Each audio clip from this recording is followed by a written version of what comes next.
What would Peter Obi do differently? I'm sure you have heard the APC constantly asking what Peter Obi would do differently from what their present government is doing, even though there are already videos explaining his plans and policies. In this video, we will break down different sectors, compare what the APC has done, and explain what Peter Obi said he would do. The first subsidy is gone. Number one, fuel subsidy removal. Although Peter Obi agreed that fuel subsidy should be removed, he repeatedly explained Nigeria's fuel subsidy system as organized crime. Subsidy, I've said it before, is organized, and I cannot allow it to stay a day longer. What they're telling you is not what it is. Half of the subsidy that is being, half of what is being mentioned is not subsidy. First is that we consume the quantity that is not supposed to be consumed here.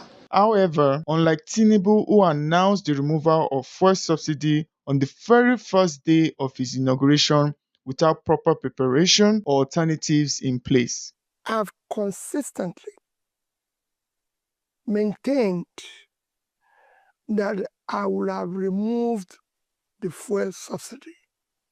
If you go to my manifesto, it's there.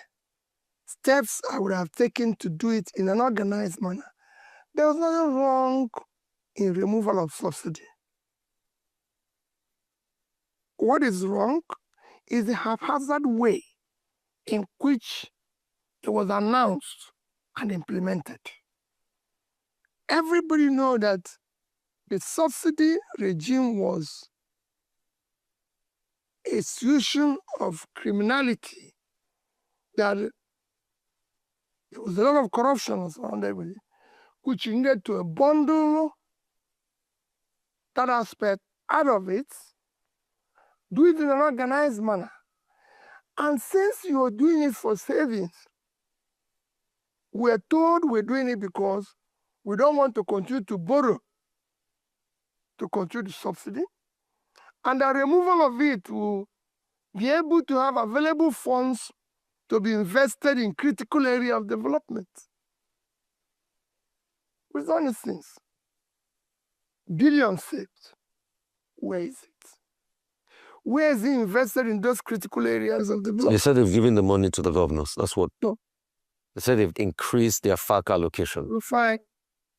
They said most of the states have been able to pay their. Everybody knows what critical areas of development is. And I say it morning, afternoon, night.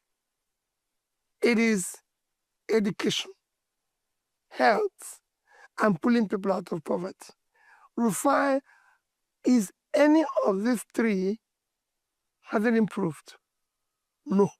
that means that instead of fuel jumping immediately from about 200 naira per litre to its current high price, it could have increased gradually while the government put alternatives in place to reduce the hardship on citizens. Fuel subsidy removal affects almost every part of the economy, especially in a country like Nigeria, where petrol powers transportation, generators, food distribution, and many small businesses. Removing it gradually with proper preparation, of course, is often recommended to reduce economic shock and social hardship. The subsidy removes the criminality that's associated with it, which is over 50% of it. Be able to sit down with the operators there and come up with price that will not be agreed. And then, whatever we're able to say from it, have a specific place we're investing it. So we say, whatever I say from here, whatever we are giving it to the states, anything, it is specific for this. We have to have a national planning where all the resources will be put in. It is not just something you say, oh, we're sharing it the way we used to share every other money. No, because that's not what you said. You said we will be able to put it in critical areas of development. Now, what are the benefits of gradual fuel subsidy removal? To avoid sudden inflation. When fuel prices rise sharply, transport cost increases almost immediately. This affects the price of food, goods, school transportation, and other services. A gradual approach gives businesses and households time to adjust. Another point is to protect low income households. Poorer families spend larger portion of their income on transportation and energy. Without support measures, subsidy removal can quickly worsen poverty, and which it ended up doing. Peter Obi also said that he would involve vehicle manufacturing companies in Nigeria to help subsidize the transportation. So what do governments usually do before removing subsidy? They provide food support, which the current government later attempted, but only after the hardship had already affected citizens. They increase workers' wages proactively instead of waiting for labor unions to protest. The Tinubu administration only increased wages after workers went on strike. You're asking people to fast and you're feasting, it will not work. We need to cut down on the rascality, physical rascality we are going through. Many businesses depend on petrol or diesel generators because of unreliable electricity.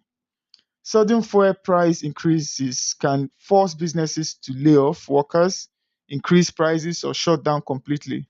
This is one reason many large companies left Nigeria after the subsidy removal. There are other benefits, but I will stop here so this video doesn't become too long. Peter Obi also said that savings from subsidy removal would be invested in infrastructure, production, healthcare, education, and poverty reduction. However, the Tinubu administration instead shared a large portion of the funds with state governors without directly tying the money to projects that would visibly benefit citizens. While citizens were being asked to tighten their belts, the Tinubu administration continued spending lavishly with public funds. President Bola Ahmed Tinubu acquired a new presidential jet and yacht. His vice president, Kashi Shettima, got a renovated residence worth millions of naira. The Akpabio-led Senate also acquired new official vehicles worth 160 million naira per vehicle. Peter Obi said he would not govern that way. Instead, he would use the money gotten from subsidy judiciously. And that's why Peter Obi is different from Tinubu. And that's what he has explained. So, guys, this is Dope Media. Please subscribe. Don't forget to like this video if you enjoyed it, and also share it with anyone or ask what Peter Obi would do differently. Until we meet next time, there will be a part 2 where we'll discuss electricity. Thank you.